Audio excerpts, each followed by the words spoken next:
On a frigid January night, in the industrial outskirts of a small town called Design, a tragic car crash claimed the life of a young woman. When officers arrived at the scene, they immediately began investigating what appeared to be a devastating accident. They discovered a single vehicle off the road, suggesting the driver may have lost control on a curve. There were no signs indicating another vehicle had been involved. Local officers, recognizing the car, quickly realized that the victim was likely the wife of one of their own, Sergeant Madeleine Jones.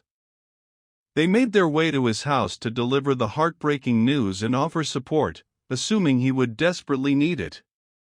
What none of them could have imagined was that this gesture would prove crucial in uncovering the shocking truth behind the brutal murder of 37-year-old Madeleine Jones. It would take 17 years of policing experience to pull off such a crime and attempt to mislead fellow officers. But would the killer's plan unravel? Would justice catch up with him? Before we begin, don't forget to subscribe to this channel if you haven't already. Your support helps us grow. On January 3, 1993, a young couple was driving home after a family gathering. As they passed through the town of Design, something caught their attention: a red car parked off the side of the road. Smoke was rising from under the hood, the driver's door stood open, and the windshield was shattered. The side window near the driver's seat was also broken, yet the car was empty. They figured someone had crashed into the barrier and then into a tree, but assumed the driver had left the scene to seek help.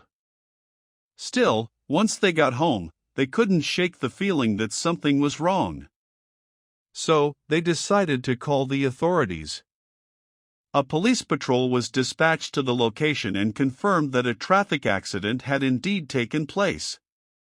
Although no one was inside the vehicle, the visible damage hinted that the driver may have been seriously hurt. The windshield was fractured in multiple spots, suggesting a possible head impact. But the question remained: where was the driver? That answer came quickly. A second officer swept the area with a flashlight, and just a few meters behind the car, lying in a shallow stream, he spotted the body of a woman. She was on her back, blood slowly trickling from her head. Officers rushed to help, but it was far too late. She had been dead for some time. Additional police units, paramedics, and the traffic investigation team were called to the scene. The initial theory was simple: the woman had likely been driving too fast for the icy conditions, lost control, and crashed into the tree. With temperatures well below freezing, a crash on a slick road wasn't an unusual occurrence. As procedure dictates, paramedics had to officially declare the death and issue the documentation necessary for the coroner's team to collect the body. Normally, police would proceed to write up a standard accident report. But something about this incident felt different, especially to the local officers who immediately recognized the driver and her car. She was Madeleine Jones, the wife of their colleague, a respected officer, and beloved member of the community. Several officers decided to head straight to their friend's house to deliver the devastating news and stand by him. They knew how deeply Stephen loved his wife and how close the couple had been. They feared that such a loss could break him. So they stayed with him through the night. When Stephen Jones heard what had happened, he was inconsolable. Overcome with grief, he wept and struggled to accept that his wife was truly gone. He asked to be alone with his children, but his fellow officers refused. They insisted on staying, offering their presence and support during his darkest hours. Meanwhile, back at the crash site, the investigation continued. A forensic specialist joined the team. In 1993 Wales, the presence of a crime scene technician at an accident scene wasn't mandatory. But this particular forensic expert had been nearby and, perhaps out of curiosity or instinct, decided to show up. Her decision would prove to be a turning point in the case. As she examined the scene, she immediately began questioning the circumstances. The position of the body stood out right away. It was lying several meters away from the car, partially submerged in water, behind a tree. There were no footprints around the body, no signs that the woman had crawled or tried to move. So how had she ended up there? The most obvious explanation would be that she had been thrown from the car after hitting the tree. But several pieces of evidence didn't support that theory. First, the windshield was cracked but not shattered. Had she been ejected through it, there would have been a large hole, but there wasn't. There were also no traces of blood, hair, or skin on the glass, the kind of evidence usually found in high-impact crashes like this. Even more unusual, the woman had only one injury, a wound on her head. For a car crash, especially one severe enough to kill, there should have been more trauma. But her body looked almost placed. The car itself raised more questions.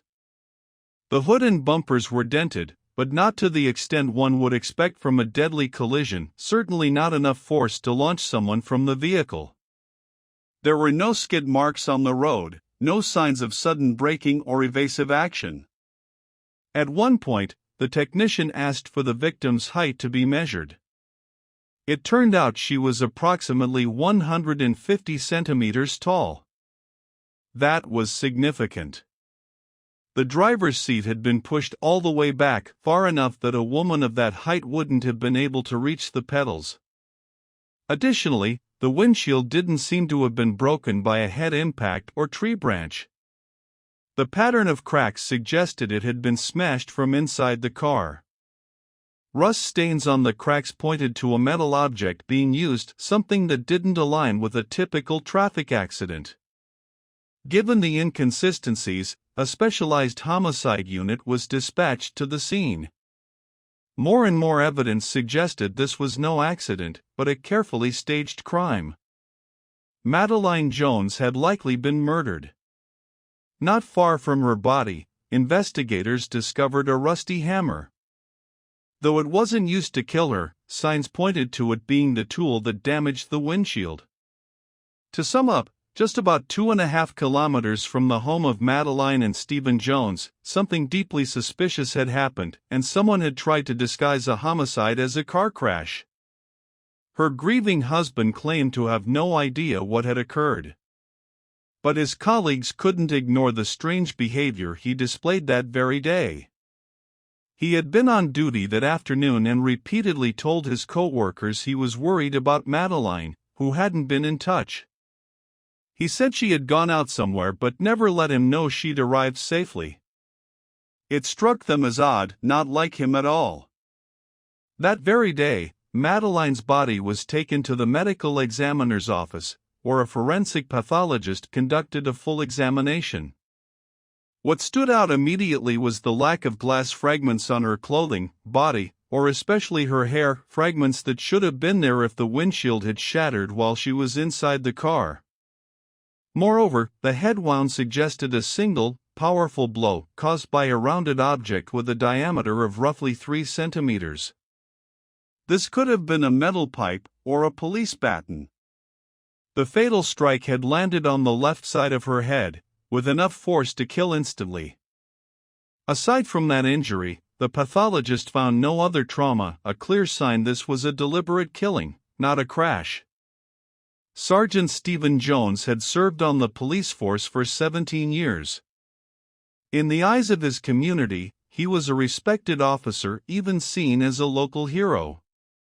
He and Madeleine had been married for over 13 years and were widely considered the picture of a loving, stable couple. Stephen was often described as a gentle giant, standing 185 centimeters tall and weighing around 120 kilos. He had been hailed as a hero when, on a freezing morning, he dove into a lake to rescue a woman trapped under the ice. For that act of bravery, he received commendations, and his photo appeared on the front pages of newspapers. But beneath that heroic image, Stephen harbored a dark secret, one that would erupt into tragedy on January 3, 1993. On the morning of January 4, mere hours after Madeleine's body was discovered, police arrested her husband, Stephen. He was taken in for questioning at the very station where he had worked for years. Now, he was the prime suspect in the murder of his own wife.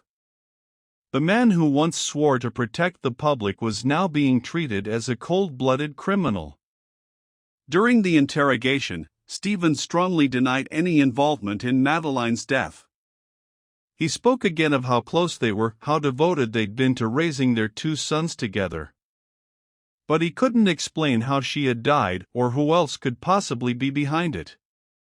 Earlier, we mentioned how Stephen's co-workers had stayed with him through the night. Some of them remained in his home until morning, an act of compassion that would turn out to be incredibly important. Thanks to their presence, Stephen never had the chance to dispose of any evidence. That morning, shortly after his arrest, police secured Stephen's patrol vehicle, which was parked right outside the Jones residence. Inside the trunk, they made a disturbing discovery: a riot control helmet, a blood-stained metal baton, and a garbage bag. Forensic analysis revealed that the helmet bore tiny shards of glass fragments that matched the broken windshield of Madeleine's car. It was proof that the helmet had been present during the windshield's destruction. More fragments were found on Stephen's uniform. And the baton? It had traces of blood and hair, Madeleine's blood and hair. The pieces of the puzzle were finally coming together. The mounting evidence left little room for doubt. The image of Stephen Jones as a noble protector was rapidly falling apart. Investigators began piecing together a timeline of events that suggested premeditation, not impulse. The staged crash site, the calculated blow to the head, the attempt to destroy evidence, it all pointed to one terrifying conclusion: this was a carefully planned murder. Stephen had spent the night surrounded by fellow officers. What he didn't realize was that their presence, intended as support, actually prevented him from covering his tracks. Had they not stayed with him, he might have gotten rid of the baton, the helmet, or even washed away critical traces. Instead, everything was still there waiting to be discovered. When the case went to trial, the prosecution painted a chilling portrait of a man who used his insider knowledge of police procedures to try and fool the very system he was a part of. They argued that Stephen had lured Madeleine into his car, assaulted her with a metal baton, possibly a police-issue one, and staged a fake crash to cover up the crime. The evidence was damning: her body positioned far from the car, no injuries consistent with a collision, the lack of glass particles on her person, the rust-stained cracks in the windshield, the helmet with matching shards, the blood, the hair, and of course, the weapon itself. The jury didn't take long to reach a verdict. Stephen Jones was found guilty of the murder of his wife, Madeleine. The sentence was life in prison. The town of Design was left in shock. Their local hero had turned out to be a cold-blooded killer. Friends, neighbors, and colleagues were left to grapple with the horror that someone they trusted, someone they worked with, laughed with, admired, had committed such a monstrous act. As for Madeleine, she was remembered not just as a victim, but as a loving wife and mother who never saw the betrayal coming. Her life was stolen by the one person who was supposed to protect her. And in the end, it wasn't a slip-up or a mistake that exposed the truth, it was the instincts of one forensic expert and the quiet loyalty of colleagues who stayed just a little longer than duty required. Sometimes, justice hinges on the smallest decisions.